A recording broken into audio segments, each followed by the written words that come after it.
अस्सलाम वालेकुम दोस्तों, कैसे हैं आप सब। उम्मीद करता हूँ सब ठीक होगा।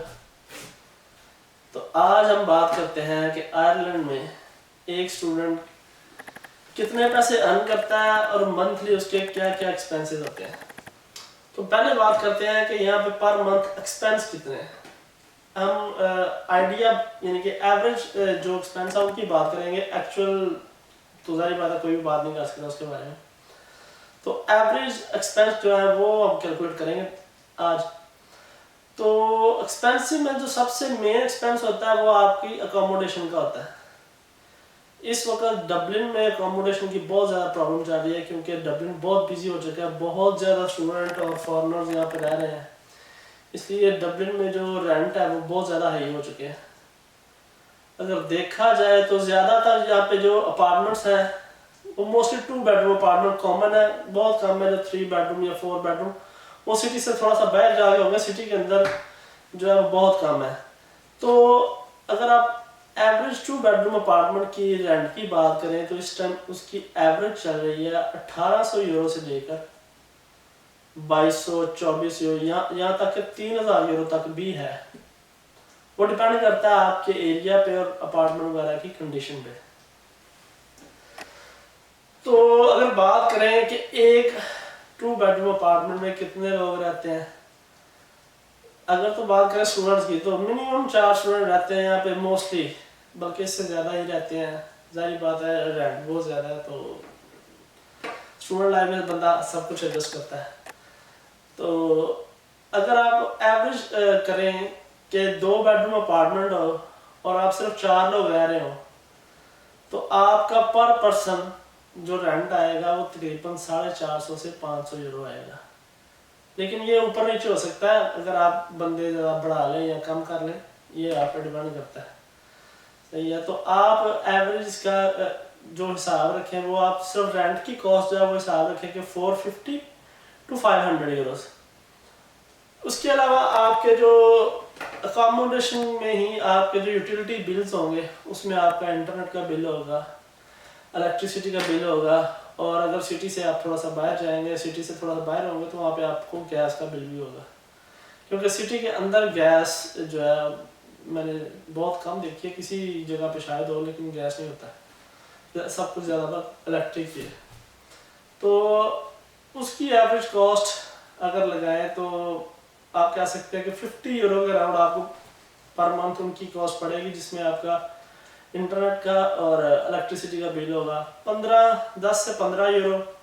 इंटरनेट की कॉस्ट आपको पड़ेगी पर पर्सन, डिपेंड करता है आपके पैकेजेस पे, और इलेक्ट्रिसिटी भी यही अराउंड 25 से 30 यूरो पर मंथ आपकी जो यूजेज के हिसाब से आपको बिल आएगा। उसके अलावा आपका जो बिल होगा, आपके जो एक्सपेंस होंगे उसमें आपका मोबाइल फ़ोन का बिल होगा। अगर तो आप प्रीपेड में रहते हैं तो उनके पैकेजेस जो है अराउंड 15 to 20 यूरोस है। मोस्टली लोग प्रीपेड में रहते हैं तो आप उसका भी हिसाब रखें कि 20 यूरो पर मंथ। उसके अलावा आपका जो एक्सपेंस होगा वो आपका होगा ट्रैवलिंग का एक्सपेंस, बसों का खर्चा। आपने कॉलेज जाना है या आपने जॉब पे जाना है तो आप ज़ाहिर बात है बस तो यूज़ करेंगे। तो उसमें स्टूडेंट के लिए ये ऑफर होती है कि स्टूडेंट को यहाँ पे एक स्टूडेंट लीव कार्ड मिलता है, उसमें अगर आप मेरे ख्याल से 20 या 22 यूरो में वो आपको वीकली अनलिमिटेड एक्सेस देते हैं। तो आपका वीकली जो है 20 से 22 यूरो उसका होगा, लेकिन वो आई थिंक वो 5 दिन के लिए वैलिड होता है कि उस पर आप 5 दिन ट्रैवल कर सकते हैं। और एक और होता है पैकेज आई थिंक 108 यूरो का या समथिंग, तो उसमें वो 30 डेज़ का होता है। तो इस तरह आप महीने की एवरेज कॉस्ट उसकी भी लगा लें कि 100 यूरो वो हो गया आपका 100 यूरोस। इसके अलावा आपका जो एक्सपेंस होगा वो आपका होगा फूड का एक्सपेंस। भाई यहाँ पे अगर आप आते हैं तो आपको घर ही खाना पकाना पड़ेगा, वरना बाहर से खाना यहाँ पे बहुत एक्सपेंसिव है। अगर आप अपना खाना घर में पकाते हैं तो फिर तो आपकी कॉस्ट आएगी 100 यूरो, या बहुत अच्छा भी अगर आप खुला डुला खर्चा करते हैं तो फिर भी 150 यूरो पर पर्सन आएगी अगर आप शेयरिंग में है और आप घर पकाते हैं। तो इस तरह अगर सारा खर्चा मिलाया जाए तो आपका खर्चा हो जाता है €500 अकोमोडेशन का, €100 ट्रैवलिंग का, €20 आपके मोबाइल का, और 100 से लेकर €150 आपके खाने का, जो टोटल एक्सपेंस बन जाता है 750-60 के करीब। तो आप एवरेज रखें कि आपका मंथली एक्सपेंस जो होगा बिटवीन 7 to 800 यूरोस। तो ये तो हो गया आपका मंथली खर्चा एक्सपेंस। अब बात करते हैं कि एक स्टूडेंट जो है वो एक महीने में कमा कितना सकता है, अर्न कितना कर सकता है। बेसिकली तो आपको पार्ट टाइम जॉब वाला हुआ स्टडी वीज़ा के ऊपर, जिसका मतलब है 18 से 20 घंटे, 22 घंटे या 25 घंटे, ये डिपेंड करता है आपकी जॉब पे। 20, 22, 24, 25 वो इतने घंटे आपको दे सकते हैं।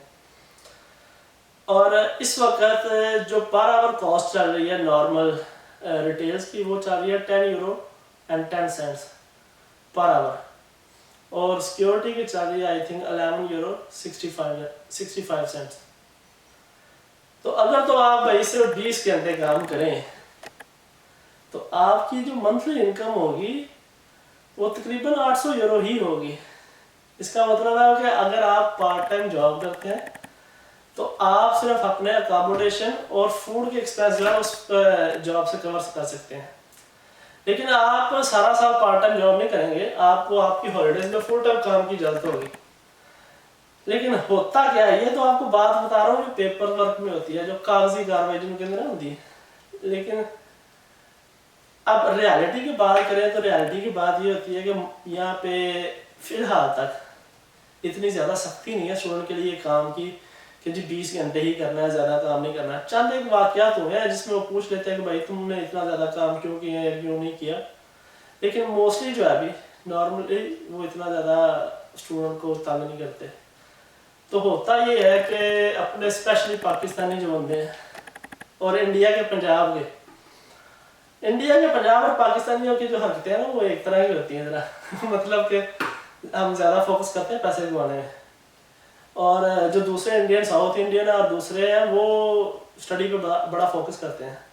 मैंने देखा है, मेरे दोस्त थे कुछ यूसीडी से और भी कॉलेजेस से, वो जितनी देर वो स्टडी करते थे इवन वो पार्ट टाइम जॉब भी नहीं करते, क्योंकि इंडिया में उन्हें ये सहूलत है कि वो वहाँ से लोन लेके आते हैं, स्टडी लोन, जो उन्हें स्टडी कंप्लीट करने के बाद पे करना है। तो इसलिए उन्हें ये एक्सपेंस की वरी नहीं होती, उनके पास ऑलरेडी पैसे होते हैं अपने खर्चे वगैरह अफोर्ड करने के लिए, तो सारा टाइम जो अपनी पढ़ाई पर फोकस करते हैं। लेकिन पाकिस्तान में भी ये सहूलत मैसर नहीं है, तो इसलिए उन्हें काम करना पड़ता है, क्योंकि जो मोस्टली लोग हैं वो मिडिल क्लास फैमिली से आते हैं, तो वो अफोर्ड नहीं कर सकते कि उनकी फैमिली पीछे से उन्हें हर साल जो है 15-20 लाख रुपए भेजे सिर्फ फीस जमा कराने के लिए। तो इसलिए उन्हें काम तो करना पड़ता है। सो होता क्या है कि स्टूडेंट यहाँ पे फुल टाइम जॉब भी करते हैं और फुल टाइम कॉलेज भी जाते हैं। और एक और बात आजकल मैं बता दूं आपको कि पहले ये होता था कि पहले कुछ लोग आते थे स्टडी वीज़ा पे और ज़्यादा काम करते थे, कॉलेज पे इतना फोकस नहीं करते थे, सिर्फ पैसे कमाते थे और अगले साल फिर फीस दे के वीज़ा एक्सटेंड करवा लेते थे। आजकल इमिग्रेशन ने थोड़ी सी सख्ती कर दी है, अब अगर आपने अपना वीज़ा एक्सटेंड कराना है तो आपको पास होना लाजमी है। आप पास होंगे तभी आपका वीज़ा एक्सटेंड होगा, वरना वो आपका वीज़ा एक्सटेंड नहीं करेंगे। तो इसके लिए अब आपको फुल टाइम कॉलेज भी जाना पड़ेगा और साथ साथ जॉब भी करनी पड़ेगी। तो मसला ये है कि होता ये है कि कुछ लड़के तो सिर्फ पार्ट टाइम ही करते हैं और जब आपकी वो हॉलीडेज होती है उसमें आपको फुल टाइम जॉब होती है और टिका के जॉब करते हैं और अगले साल की फीस जमा कर लेते हैं। लेकिन ज़्यादातर क्या करते हैं, ज़्यादातर ये करते हैं कि फुल टाइम कॉलेज भी जाते हैं और फुल टाइम काम ही करते हैं। ये इतना कोई मुश्किल नहीं है, सारे लोग कर रहे हैं। उससे ये होता है कि वो अपने एक्सपेंस भी निकाल लेते हैं, कॉलेज की फीस भी निकाल लेते हैं और उसके अलावा भी कुछ पैसे बचा सकते हैं और अपने शौक वगैरह भी पूरे कर लेते हैं, यानी कि फ़ोन ले लिया, लैपटॉप ले लिया, या जो जो भी हर बंदे के अपने अपने शौक होते हैं उस तरह, या जो पीछे अपनी फैमिली को भी थोड़ा बहुत सपोर्ट कर लेते हैं। तो इसलिए ये रियलिटी और पेपर वर्क जो है ना थोड़ा सा डिफरेंट है। तो इसलिए ज़्यादातर जो लोग आते हैं वो क्या करते हैं, फुल टाइम जॉब करते हैं और फुल टाइम ही काम करते हैं। यानी कि कॉलेज के दौरान आपका मॉर्निंग कॉलेज है तो वो इवनिंग की शिफ्टें पकड़ लेते हैं, इवनिंग के, और वीकेंड आपकी छुट्टी होती है, वीकेंड आप पूरा फुल टाइम काम करो, जॉब करो। तो इस तरह जो मैं आपको नॉर्मल बात बता रहा हूँ कि अगर आप आएंगे, ये ना सोचें कि भाई वहाँ पे, मैं भी जब पाकिस्तान में था ना तो कैलकुलेट करता था कि यार इतना खर्चा होगा और इतने जो एक्सपेंस हो जाएंगे तो पैसे बचेंगे कैसे। जब यहाँ पे आप आओगे ना तो आपको समझ आ जाएगी कि भाई वहाँ पे जो हम सोचते हैं वहाँ पे कुछ और रहता है, जब यहाँ पे आते हैं तो यहाँ पे कुछ और होता है। मैं आपको यानी मोटा मोटा ये बता दूं कि जब आप आओगे तो आप इतना काम कर लोगे कि आप उसमें से अपनी फीस भी निकाल लोगे, अपने मंथली एक्सपेंसिव भी निकाल लोगे, और थोड़े बहुत पैसे बचा भी लोगे, जिससे वो आप अपने या तो फैमिली को सपोर्ट कर सकते हो या अपने कुछ शौक भी पूरे कर सकते हो। सही है, तो इसलिए घबराने की कोई इतनी बात नहीं है, क्योंकि जो आपके मुकद्दर में लिखा, आपकी किस्मत में मिला, आपको वो ज़रूर मिलेगा, कोई रोक नहीं सकता आपको। तो खुले डुले हो गए हैं तो इंशाल्लाह कोई ऐसा मसला नहीं है। और एक बार तो और, जब आप पाकिस्तान से यहाँ पे आते हैं या इंडिया से या जहाँ से भी आप आते हैं, तो आपको सबसे पहले यहाँ पे 3000 यूरो की बैंक स्टेटमेंट शो करनी पड़ती है अपना वीज़ा लगवाने के लिए। वो या तो आप साथ ले गए, और यहाँ अगर आपके यहाँ पे कोई दोस्त है या फैमिली है और वो आपको 3000 यूरो आपके बैंक में रखने के लिए दे सकते हैं, तो फिर तो कोई मसला नहीं है, आपने सिर्फ वो बैंक स्टेटमेंट शो करनी है और वो आपका वीज़ा एक्सटेंड कर देंगे। तो इसके अलावा अगर आपको कोई क्वेश्चन हो तो आप मुझे इंस्टाग्राम पे DM कर सकते हैं, तो मैं आपको जो भी इंफॉर्मेशन चाहिए होगी या कोई हेल्प चाहिए होगी तो मैं इंशाल्लाह ज़रूर करूँगा। तो इंशाल्लाह अगली